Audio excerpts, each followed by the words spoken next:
Chapter 6. I'm Still Standing. Welcome to chapter 6.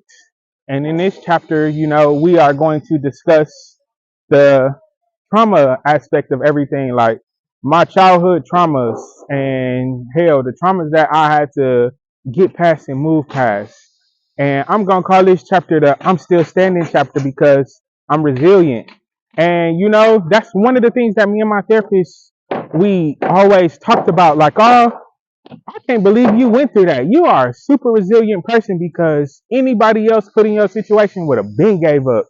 And I always knew that it was something greater out here for me. Like, so that always kept me going. That was my fuel, my thing that kept me going, that kept me thriving, kept me just growing as an individual. And I've experienced different aspects of trauma. Like, I've experienced physical, mental, verbal, social, like I've experienced so many different types of abuse that is just crazy. Like, and I want to say for me, it all started, uh, let's say shit, dealing with my brother's dad, like I told y'all, you know, I don't remember this, but I remember a whole lot of other issues from my childhood, but I guess he bent my arm behind my back like this, boom. And I went and told my grandma and my grandfather about it. Any trauma that I experienced, I went and told my grandma about it ASAP. And I told y'all how that situation played out. That ended up removing people out of my life, and you know, I was sheltered and kept away from these people because I told, like, so boom, that's a form of control. So control is a form of trauma as well. Outside of that, the next time I could really remember trauma though, and this shit has stuck with me for years, is my stepfather. He had a hunting rifle and he was outside shooting birds with the dog. And he came in the house one day and I was running me some bath water, sitting on the side of the tub playing in the water, and he came in the house and walked in the bathroom and he pointed that motherfucker at me while I was sitting on the side of the tub, like, and that was, a very traumatic experience for me. And what makes that shit so much worse, y'all, is this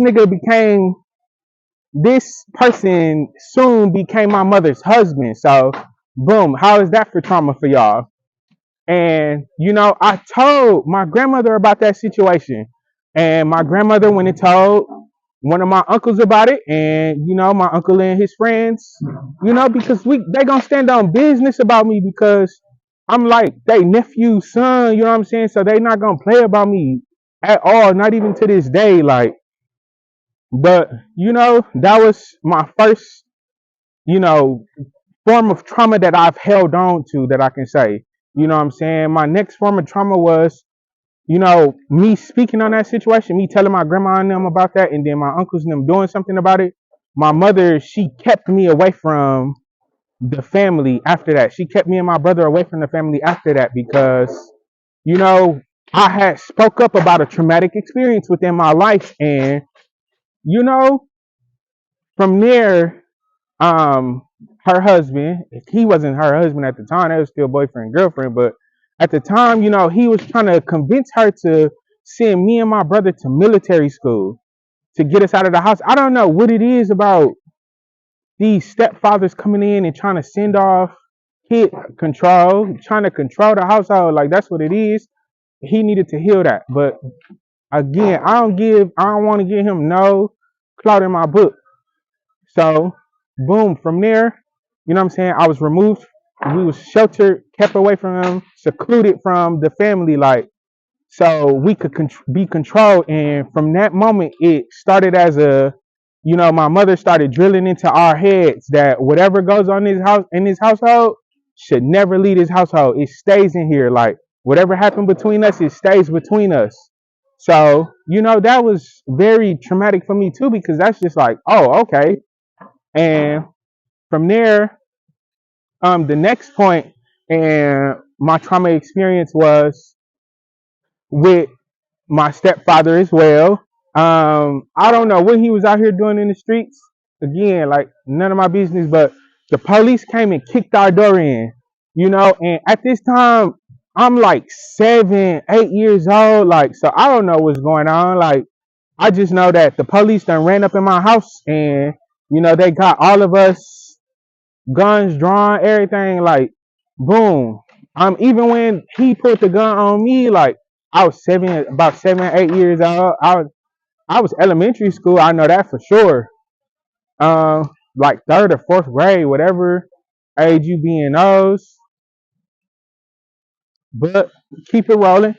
Uh, my next form of trauma, from the police kicking in the door was we moved a lot, and I didn't like that. Like, it made me feel unstable. Like, and even now, like, I talk about this a lot with the people around me that I don't enjoy moving around a lot. Like, I enjoy, what I'm saying, being able to live this luxurious lifestyle and be able to go on trips and all of that other stuff. But as far as this, I need a home base. Like, I don't want to be bouncing from house to house every year and stuff like that. That don't, that's not a part of who I am. Like, I can't do that. Not mentally, not physically. Nah, I need to be in one central location, like, and travel from there. So that was a form of trauma for me as well. I don't know. A lot of people don't even think about that, but stuff like that, it traumatizes people. What else we got from the list of trauma? Um, the beat like a slave. I know a lot of black households. We have grown up in a lot of households in general. Like, we have grown up in these situations and in these places where you know parents feel as if because it was passed down to them, like, but they feel as if you have to have this sense of control over your household, and with that it comes beatings, whoopings, ass whoopings, tearing that ass up, whatever you want to call it. Like, it's something that is used as a form of breaking, like, what I'm saying, breaking this person down to try to control them. And I say this a lot, but a lot of parents, even now that we are adults, like, they are wondering why their child is stagnated, why their child can't live out their dreams, or why their child is unable to go out and do the things that they see their child doing. That shit was beat out of them a long time ago. You know what I'm saying? And as we are growing up and shit like that, like, we don't understand that, you know what I'm saying? I had to learn this in therapy, but growing up, we are very curious as children, like, so we are doing different things, trying to understand life, trying to understand the things around us, the inner workings of everything and everything else. And with that, that's how scientists are born. That's how physicists are born. That's how chemists are born and stuff like that, because those people were curious and they was trying to figure out different stuff and stuff like that, and nobody hindered them. Within my community, that shit is beat out of you. That's some white people shit. That's all type of other little stuff. Therapy. Right now, me going to therapy is some white people shit, and I hate that for y'all. Go heal yourselves. And y'all feel like only crazy people should go to therapy. You know what I'm saying? And even somebody listening to my story, reading my book, or any of that, to be like, man, this man crazy. Like, and that's cool. That's your opinion, but look at me thriving. Like, so hell, you entitled to your opinion, but on my end, this is just trauma. You know what I'm saying? Even I feel like even these people y'all call crazy, these people experience some high level of trauma that has warped their mind so much that they are just stuck. Like, they're stuck in whatever this traumatic situation was, or this traumatic situation playing over and over and over in their head. Like, these people don't be crazy, they are traumatized, you know? And you know, back to what I was saying, like, these things were beat out of us. Like, we were taught to suppress our goals, hopes, dreams, aspirations, or any of that. Me growing up, even now, like, my mother would tell me to this fucking day that the things that I am trying to achieve, or the things that I am trying to do, is too big, or, I'm what she said, I need to move more humbly. Baby, ain't nothing humble about me. Like, I everything that I say I'm gonna do, I've done it. Like purchase land, purchase property, build houses. Like, come on, man. Like I am thriving. Like, can't nobody stop me. Can't nothing or nobody stop me but me. Like, I'm going to do each and every single thing. The more you tell me I can't do something, the more I'm going to do it. The more I'm going to do it just to prove you that it is possible because can't nobody stop me. Can't nobody stop me at all. I'm going to keep going and I'm going to keep flourishing. So, you know what I'm saying? Like I said, people's goals, dreams, and aspirations have been beat out of them. You know, me and my cousins, it was a point in time when my cousins lived with me, and we was getting our ass whooped on a regiment. Like every single night when it was bedtime, here, take this ass whooping, take this NyQuil, go to bed. And you know, that's a form of abuse. That's a form of drug abuse as well, like physical and drug abuse. Boom. And you know, I'm not here to, you know, tear down or to attack anyone, but it's just the legality of everything. Like, this is the things that went on in my life. These are the things that I experienced, and it was very traumatic. Like, but people don't see nothing wrong with it, you know. And it's a whole lot more. Like, you know, I had to deal with as a point in time when my mother did end up marrying my stepfather, and me and him, we fought like cats and dogs. Like, we fought a whole lot because he wanted to try to control the household. Like, Brody, this ain't your house. This ain't none of that. Like, and I know a lot of other males have experienced that. A lot of other people in general have experienced that. Like, and I get it, but I don't get it. Like, because what people have been raised on as a form of, oh yeah, control this situation or control what's going on around you is the wrong type of mentality. Like, that's not how life is meant to go. That's not how life is meant to be lived. That's not how any of this is going. And you know, from there I've experienced trauma from school bullies to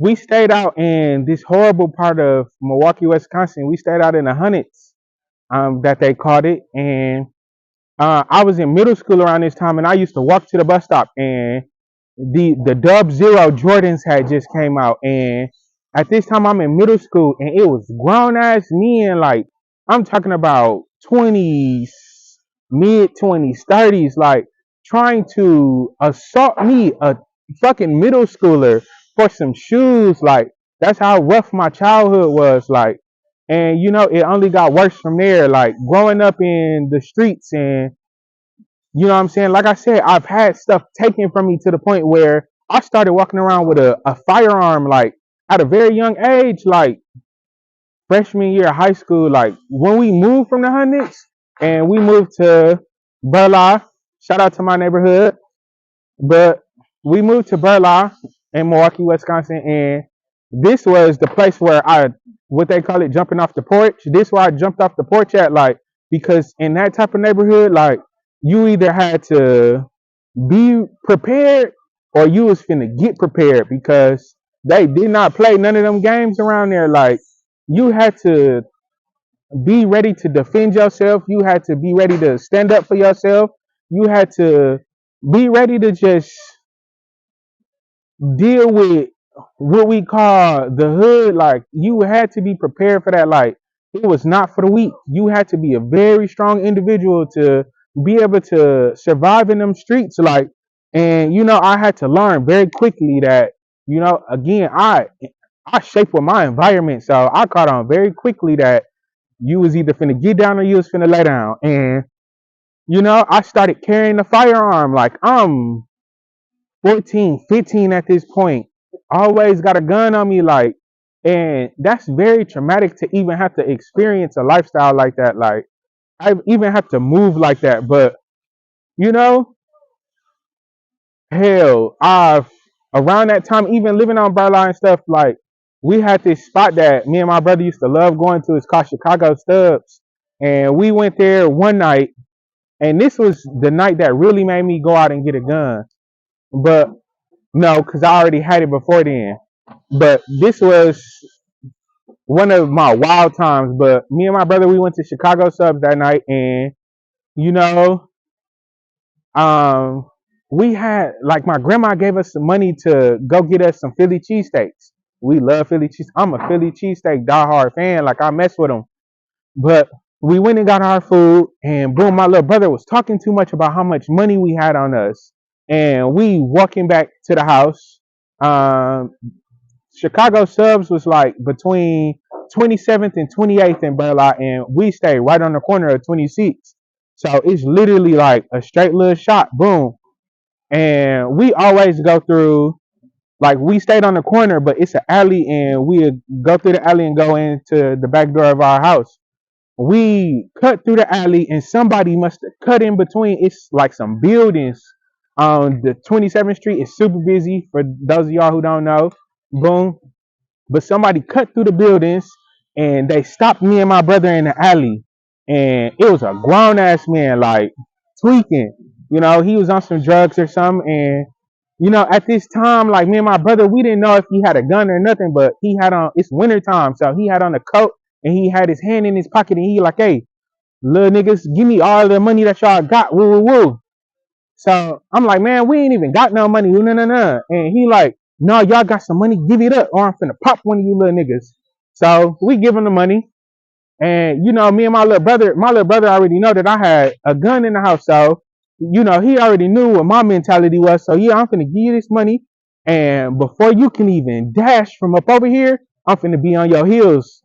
And, you know, I went in the house, and you know, I went and got the gun, and I'm trying to hurry up and get up out the house to get to him. My grandma and my mother stopped me like, oh, where you going? Where you going? Woo, woo, woo. And I'm like, oh, shit, this nigga just robbed us in the alley and stuff. I'm finna go find him. Man, they called my uncle on me. They called my uncle on me. CP pulled up on me, and he wanted the gun. Like, and you know, I told them at the time that I ain't have one. Like it was just all. I told them that, you know, I was gonna go find one, but I had a gun on me for a very long time because listen, I was not gonna play them games. Like, so that was the first time. That was the first time that I've ever been robbed. Like, that was the first time I've ever been robbed. Like, so from there, the second time that I ever been robbed was I was in high school at this point and still staying on umbrella, and you know, I had to walk to my bus stop. I was going to meet my girlfriend at the time, and we walked from her house to my bus stop, and we was at the bus stop waiting and stuff, and it was these dudes. They was around my age. They probably was older though at that time, like probably in their 20s, mid 20s. We high schoolers, you know what I'm saying, senior year. And hell, I had this big ass cross on my neck. It was flooded out with diamonds and stuff like that. It was fake. And you know what I'm saying? I was walking down 20th towards Burla, and I was coming from my uncle's house. And I walked down 20th, and I was finna come up to 21st to my bus stop. And these dudes just ran up on me and was like, oh, you got a nice chain. No, I walked past them, and they was like, oh, I like your chain, buddy. And I was like, oh, shit, thank you, woo woo. Not even thinking, because in this neighborhood, don't nobody mess with me, because at this point, high school, so I told y'all from middle school, boom, 15, 16, you know what I'm saying, up to high school, like, I had a little reputation and stuff like that, and people didn't play with me like that. Like, they knew that I wasn't one of them ones. Like, again, like I said, you had to, you know what I'm saying, you had to learn very early, like, don't play them games. And they knew I was a fighter, and if I wasn't finna fight, I was gonna shoot something. And you know, uh, I was walking from like the gas. No, I was actually walking from my uncle's house to go to the gas station. I went to the gas station. As soon as I got up into the gas station parking lot, they snatched the chain off my neck. Literally, they snatched the chain off my neck, and they went in my pockets. You know what I'm saying? And you know, I'm going to school, so what I need a gun on me for? You know what I'm saying? So they caught me at a very vulnerable moment, like. So I just gave it up, like, boom, it's yours, y'all can have it. And you know what I'm saying? They upped the strap on me and let me know at that moment, like, this how we rocking going forward. And you know, I'm like, all right, bet, like, and I tried to go to my uncle's house and wake him up, but he didn't wake up. So I'm just like, all right, bet. Boom, I go to the bus stop and I'm just, I go to school and it's fucking with my head now. And I just tell myself that shit, if that's how we finna play it, that's how we finna play it because they moved and I want to say like the 25th on down people, they move differently than us in my neighborhood, the ABC 456s. And because again, we was 24th to 26, so we was our own little community and we all rocked together. But the people beyond and after that, they didn't rock with us like that. So we had to handle our own, and that was a very traumatic experience for me too because you know, again, no kid should have to walk around with a firearm to have to protect themselves, especially not at a very young age like that. And I don't know, I could keep going on and on about traumatic experiences, but I'm just gonna go ahead and cut right here. If y'all want some more, cop the book, man, because yeah, it's gonna get real greasy up in there. But I think that this is gonna be our last chapter on the build up, the anticipation, the hype up, and from here going forward, starting with chapter 7, this is gonna be the change where therapy came in.